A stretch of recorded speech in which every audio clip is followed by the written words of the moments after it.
Bienvenue pour cette nouvelle émission de 1000 questions à la fois. Aujourd'hui, une interrogation d'Émilie. Émilie a 10 ans et elle demande être servant de messe. Ça sert à quoi? Émilie, vous la retrouverez dans le premier reportage. Nous allons répondre aujourd'hui donc à cette question avec mes invités que vous connaissez puisque vous les avez vus la semaine dernière. Anne-Marie Sonal. Bonjour Anne-Marie. Bonjour Véronique. Bonjour. Vous êtes psychologue, donc psychanalyste et auteur du livre Psy, délivrez-nous du mal aux éditions de l'Atelier. Oui, tout à fait. Donc, c'est un livre dans lequel j'aborde la question de la souffrance. Je parle beaucoup de mes patients, de la souffrance, de la possible guérison, malgré un désir inconscient parfois de ne pas guérir. Et vous tricotez psychique et spirituel. C'est ma grande passion. Et donc, j'aborde essentiellement dans le livre la question du pardon aux parents. Comment on peut parvenir à vivre un chemin de pardon pour des blessures très graves, en psychothérapie ou en analyse. Et ça peut être très intéressant comme livre, comme point d'appui à lire pour des parents et des éducateurs pour bien comprendre un petit peu le fonctionnement de l'être humain. Voilà, et puis le lecteur peut faire un cheminement. C'est vrai que c'est un livre que j'ai écrit comme psychanalyste, mais aussi comme chrétienne et comme femme, à l'écoute. Voilà. Bon, et nous accueillons donc avec beaucoup de plaisir le père Henri de Villefranche. Bonjour Henri. Bonjour. Henri, pourquoi on dit enfant de cœur, clerc, servant de messe? Est-ce que tous ces mots recouvrent le même service? Oui, j'aime bien l'idée du servant de messe, l'idée du service. C'est caractéristique de l'identité chrétienne. Et puis, ça sert principalement à vivre la messe dans laquelle Jésus se manifeste comme le serviteur de Dieu qui vient établir justement le pardon et la paix. C'est vraiment une manière de se rapprocher du Christ. Et clerc, le mot clerc? Oh, le mot clerc, ça fait assez clérical. Alors ça, c'est un petit peu le côté, on va dire, du clergé et qui invite à se rapprocher de lui, peut-être pour éveiller le goût d'en faire partie un jour. D'accord, bon, il y a quand même un programme derrière ce mot alors. Bien entendu. On en parlera. Et puis, enfant de cœur, c'est joli aussi. Alors, enfant de cœur, surtout que le mot cœur résonne de manière plurielle. Et donc, ça s'appelait à tout le monde. Et puis on comprend bien ce que ça veut dire. Oui. Alors notre journaliste reporter bien-aimé Philippe Mouret a demandé à des enfants de 10 ans à quoi ça sert un servant de messe. Regardez, écoutez. C'est quoi un servant de messe? Un servant de messe, c'est quelqu'un qui sert le prêtre, qui reste à ses côtés et qui apporte l'eau bénite et le vin. C'est un peu comme si c'était lui qui servait la messe. Pas dans la même façon que le prêtre, mais c'est lui qui apporte, qui peut aider. Il y en a qui agitent l'encensoir, il y en a qui portent la croix. Il aide plutôt le prêtre, il lui prend l'hostie pour lui apporter, il lui tient le livre de l'évangile. Le servant de messe, il porte une aube blanche qui est signe de la pureté. Le servant de messe, il porte aussi une croix pour montrer qu'il est prêt à suivre Dieu à n'importe quel moment. Les autres noms pour dire servant de messe, il y a servant de la liturgie, enfant de cœur. On appelle aussi les servants de messe les servants d'autel. Comment devient-on servant de messe? Pour devenir servant de messe, déjà il faut être chrétien et il faut avoir aussi 2 sacrements, le baptême et la première communion. Il faut aller régulièrement à la messe, ça montre qu'on croit en Dieu et qu'on est prêt à suivre son engagement. Pour devenir servant de messe, il faut être grand, avoir 14 ans. Moi, dans ma paroisse, il y a quelqu'un qui est un peu handicapé, et il a le droit aussi d'être servant de messe. Tout le monde peut être servant de messe, mais il faut suivre une bonne préparation. Parce que sinon, on peut pas, on n'est pas doté du bon pouvoir que Dieu nous a donné. On peut pas prendre quelqu'un comme ça et lui dire toi tu seras servant de messe, parce qu'il faut quand même que la personne y croie et puis qu'elle en ait envie. Pour être un servant de messe, il faut déjà le croire, vouloir le faire vraiment. Il faut aller plusieurs fois à la messe, prier. Qu'est-ce que ça apporte d'être servant de messe? Être servant de messe, ça aide à grandir dans la foi et à connaître plus la vie des saints. Être servant de messe, ça rapproche notre vie de Dieu et ça nous fait avancer dans la foi. Être servant de messe, je pense que ça implique quand même des responsabilités. Mais du coup, on peut prendre de l'expérience en Dieu et de la foi. Être servant de messe, ça apporte on peut grandir dans la foi, on peut être joyeux, aimer, prier, aller à l'église. Quelles sont vos grandes questions sur les servants de messe? Être servant de messe, ça sert à quoi? Pourquoi on a inventé les servants de messe alors que le prêtre peut le faire aussi? Pourquoi ils font pas plus de choses? Dans la messe, pourquoi y a-t-il plusieurs enfants de chœur? Pourquoi n'y en a-t-il pas un seul? Pourquoi est-ce que c'est plutôt des garçons que des filles? Est-ce qu'un enfant de messe deviendra forcément prêtre plus tard? Beaucoup de questions, merci les enfants. Anne-Marie, quelques réactions? Oui, la dernière réflexion, là, est-ce qu'il deviendra prêtre plus tard? Alors, c'est vrai que j'aime beaucoup parler de mes patients, pardonnez-moi. J'ai un jeune patient qui a fini maintenant et qui a été très marqué par cette expérience du service, de l'Eucharistie. Et il s'est beaucoup identifié au prêtre. Et vraiment, ça a fait grandir en lui une vocation. Alors ça, chez un garçon, c'est peut-être plus présent que chez les petites filles, cette identification au prêtre, qui apparaît justement comme Jésus, là, voilà, donc ça les marque beaucoup. Oui, le modèle finalement. Oui, un modèle identificatoire. Qui l'intériorise voilà. Au fil du temps. C'est interro pour les vocations, le service de la messe? Bien sûr.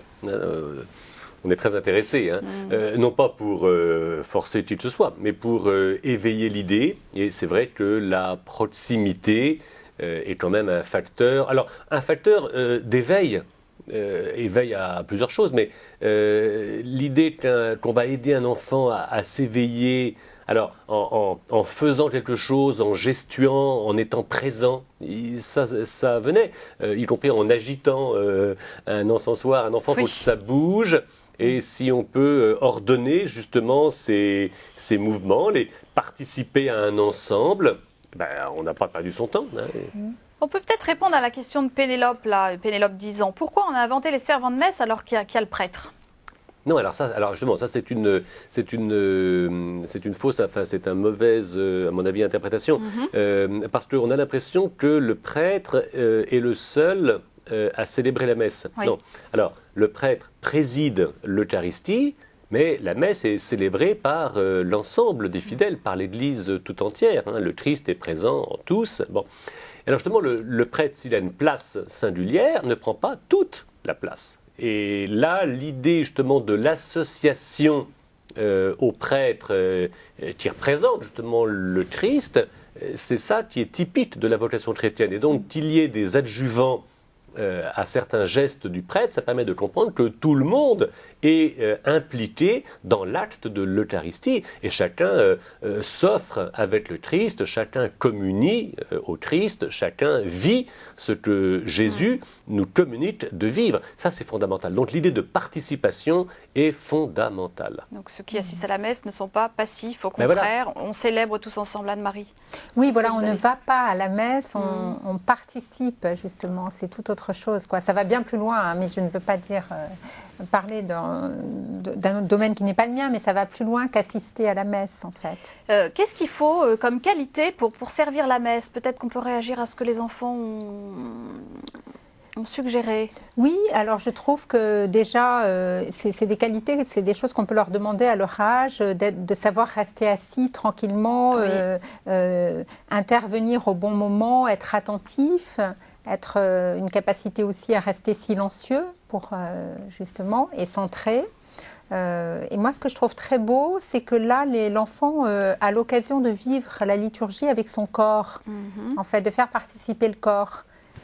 Ah oui, c'est une manière finalement de participer à la messe tout entière avec ce qu'ils sont, parce qu'ils sont aussi leur corps à cet âge-là. Voilà, nous sommes aussi un corps, et c'est vrai que par exemple chez nos frères orthodoxes, le corps participe beaucoup plus que chez nous à la messe ou à la liturgie. Et là les enfants expriment aussi avec leur corps les gestes, ceux qui portent la bougie. Moi, je trouve que c'est un très beau geste, ou porter le livre d'évangile.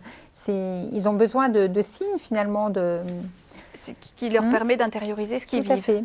Tout à fait. Père Henri ?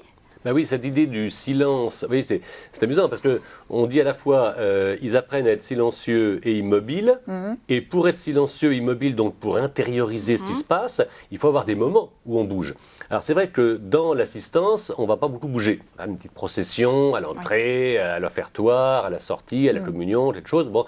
Mais en dehors de ça, voilà. Alors donc, d'être dans le cœur et de participer au mouvement, c'est une expression. Mais alors en dehors justement du défoulement, je reviens sur cette idée, il agite l'encensoir. Ça Parce qu'il y a de l'agitation, il faut bien canaliser cette agitation. Le but, c'est quand même d'arriver à épouser le Christ, à vivre de la présence du Christ, d'écouter sa parole et vivre le sacrement. Et à partir de quel âge et jusqu'à quel âge on peut considérer être servant de messe ? Qu'est-ce qui est pertinent ? Quand vous dites qu'il faut...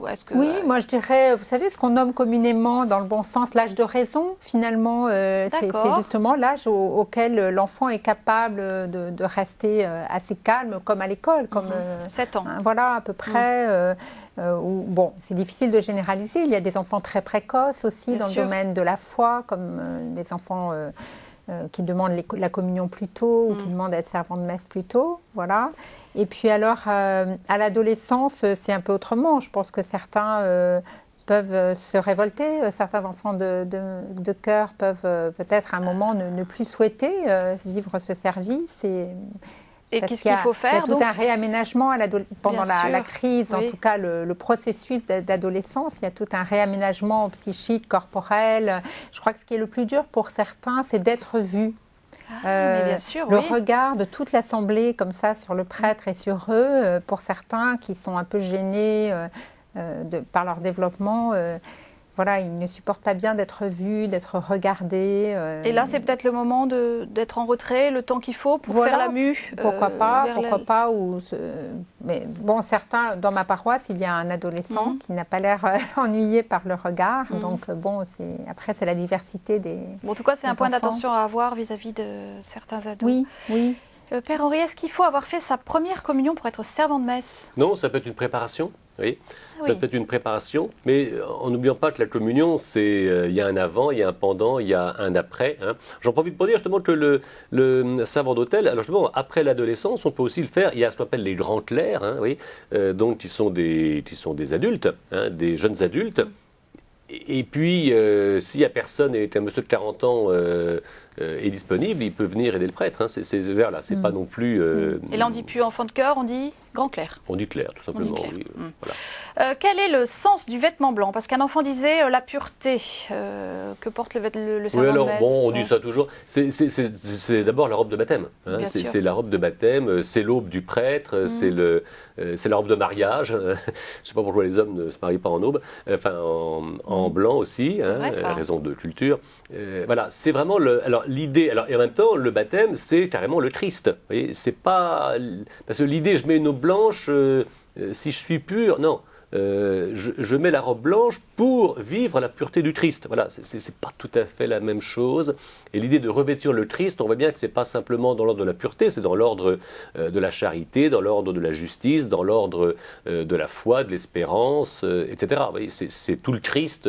Et c'est très, je ne sais pas ce qu'un enfant ressent quand il met une aube. Revêtit, est-ce que ça joue, ça ? Le fait de revêtir comme un rite, finalement. Oui, sûrement les enfants ont besoin de rites, que ce soit dans leur vie en famille ou en dehors. Et je trouve qu'ils doivent y être très sensibles. Porter, c'est un peu comme le prêtre en fait. Bien sûr, on entre dans une fonction comme finalement. Comme le prêtre, on entre dans un peu une autre dimension, dans le sacré. Je pense que ça les aide à rester à entrer dans cette dimension du sacré et en même temps très très concrète. Nous allons, oui Henri. Non, je dis, on sent bien un avant et un après. Voilà. Quand un enfant arrive à la sacristie et qu'il met son aube, il n'est plus le même. Oui, ça. Donc c'est important. Oui. Je vous propose qu'on regarde un second reportage sur le sens de l'engagement des servants de messe et les différentes fonctions qu'ils occupent aux côtés du prêtre. Regardez.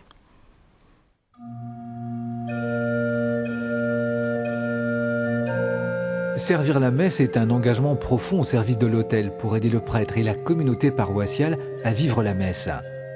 Fidèle serviteur toujours et partout. Telle est la devise du servant d'autel. l'enfant de cœur est un disciple de Jésus. Il cherche à l'aimer de tout son cœur et à aimer les autres. Le dimanche, les servants d'autel arrivent en avance pour allumer les cierges, préparer l'encensoir et disposer sur l'autel tous les ustensiles dont le prêtre aura besoin. Les servants d'autel jouent un rôle à chaque étape importante de la messe. La messe commence par une belle procession.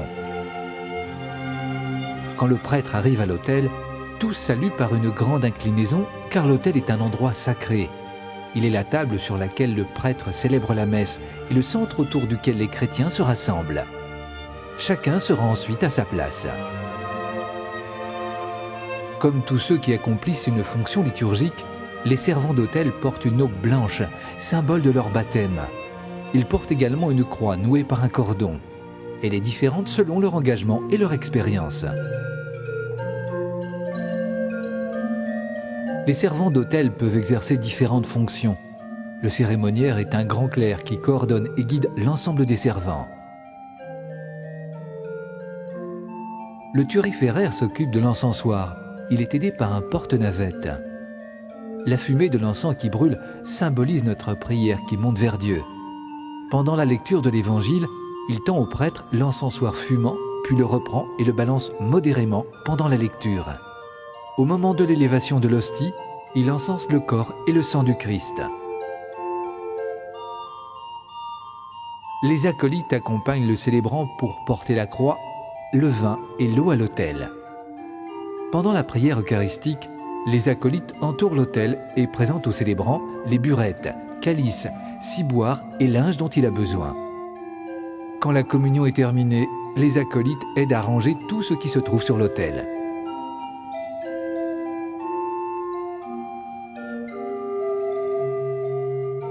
Les sérophéraires portent les cierges et accompagnent le prêtre lors de la proclamation de l'Évangile et ensuite autour de l'autel au moment de la consécration.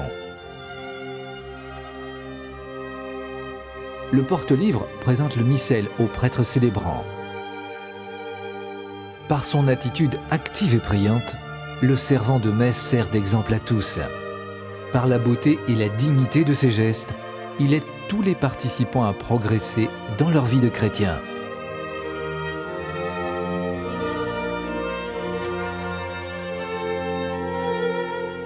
Vous pouvez télécharger, revoir ce reportage en vous rendant sur le site internet de KTO, www.ktotv.com, rubrique 1000 questions à la fois.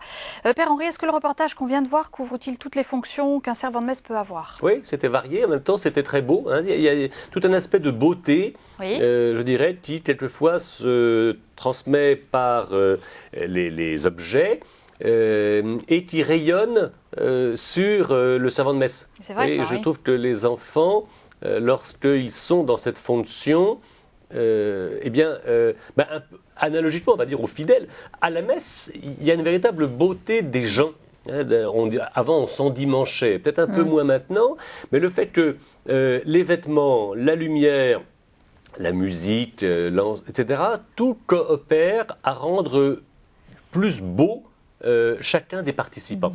Et ça, je crois que la beauté fait partie des signes du salut, ou qui permet de vivre plus à fond, justement, la vie du Christ qui nous est communiquée. Alors l'espace autour de l'autel, est-ce qu'on peut dire qu'il est sacré? Oui. Il est sacré, tout le monde ne peut pas y aller. Qu'est-ce que ça signifie pour un enfant de cœur d'avoir le droit et d'avoir sa place dans ce cœur? Je trouve que c'est très beau, justement, dans la mesure où... moi, ça me rappelle la parole de Jésus, oui. Laissez venir à moi les petits-enfants, en fait, car leurs anges dans les cieux voient la face du Père. Donc, je trouve que c'est une chance pour l'enfant quand il en saisit tout l'enjeu, quand il en mesure tout l'enjeu, d'être vraiment tout près de la personne de Jésus, en quelque sorte. En fait. Et est-ce que vous pensez que les enfants se rendent compte de ce qui se passe à l'autel? Enfin, dans quelle mesure? Parce que vous dites, quand ils se rendent compte de l'enjeu, c'est quand même... Voilà. Alors moi, je dirais que c'est pas seulement les enfants. Certains enfants peuvent s'en rendre compte et certains adultes ne s'en rendent pas compte. Je crois que personne ne peut... Père Henri, vous serez peut-être d'accord, ne peut mesurer vraiment ce qui se passe dans une Eucharistie. C'est difficile. Moi, j'avais précisé deux choses. D'une part, effectivement, le cœur par rapport à la nef, c'est un espace sacré. sacré, mais ce qui est important, comme Anne-Marie vient de le dire, c'est que cet espace, on peut le franchir.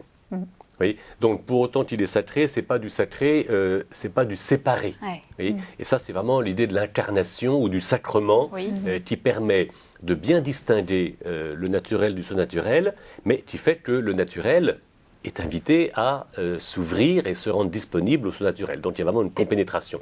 Ça, c'est capital.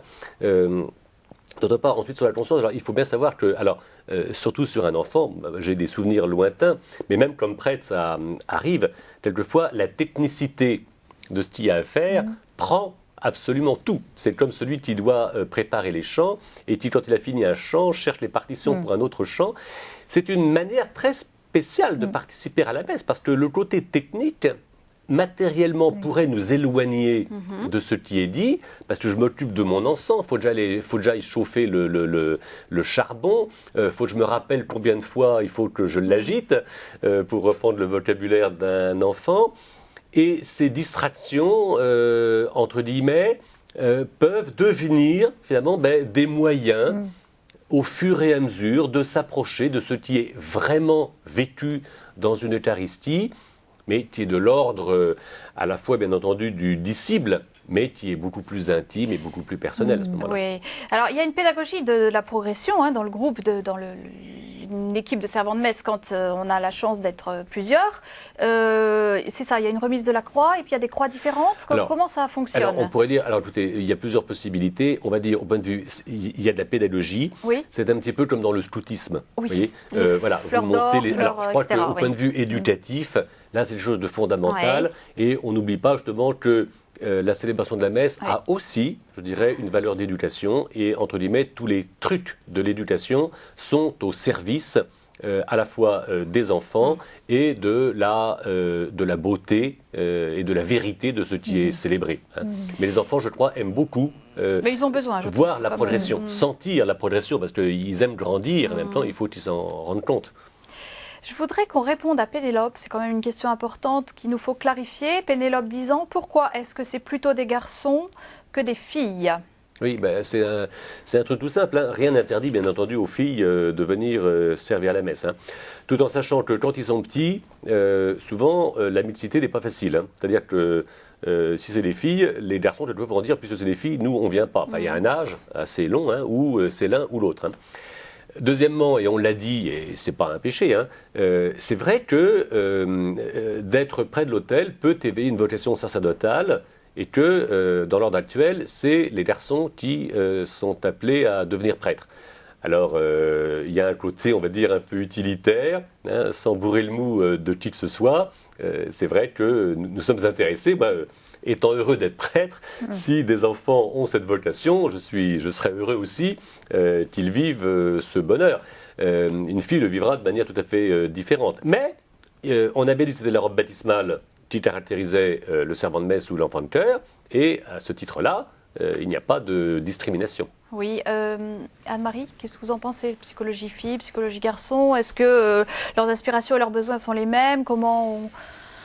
Bon, effectivement, dans notre psychisme et dans l'inconscient, il y a des différences capitales d'évolution pour une petite fille et pour un petit garçon.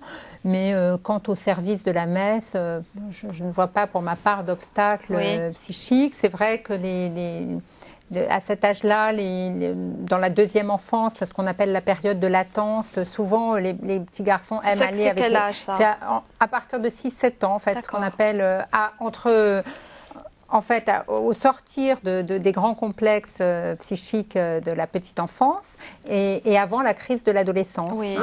C'est un peu la deuxième enfance, la période de latence, où les choses sont un peu plus rangées, au calme. Et donc là, les enfants aiment bien aller avec leurs semblables. Mais bon, moi, je ne vois pas du tout d'obstacle psychique à ce que les petites filles servent la messe. Est-ce qu'on peut, il nous reste là 1 minute, est-ce qu'on peut identifier le servant de messe au jeune Samuel de la Bible? Oui, tout à fait. Il y a véritablement... Alors, ça c'est très important. Hein. Il y a, dans l'Ancien et dans le Nouveau Testament, il y a une confiance dans l'enfant qui est vraiment le sujet d'une rencontre avec Dieu, personnelle, réelle. On ne lui a pas bourré le mou, il n'invente pas, c'est pas forcément de l'imaginaire. Il y a de la sainteté. Voilà, il y a de la sainteté dans l'enfant. Ça serait l'occasion d'une autre émission. Hein. Vous êtes, n'est-ce pas? Oui, pourquoi pas? Il y a de la, non, mais est-ce qu'il y a de la sainteté dans un enfant? Ah oui, moi, voilà. Surtout l'âge vers 4-5 ans, ils sont habités par une force des... Alors, merci beaucoup. Je suis désolée, c'est la fin de l'émission, donc on reprendra ce sujet dans une autre émission. Merci à tous les deux. Merci à vous de nous avoir suivis pour poursuivre cette réflexion. Pour aller plus loin, je vous propose un livre, Servir la messe, guide de l'enfant de cœur aux éditions CLD. La semaine prochaine, notre question sera, y a-t-il encore des saints? C'est une question d'adolescent. Bonne semaine à tous.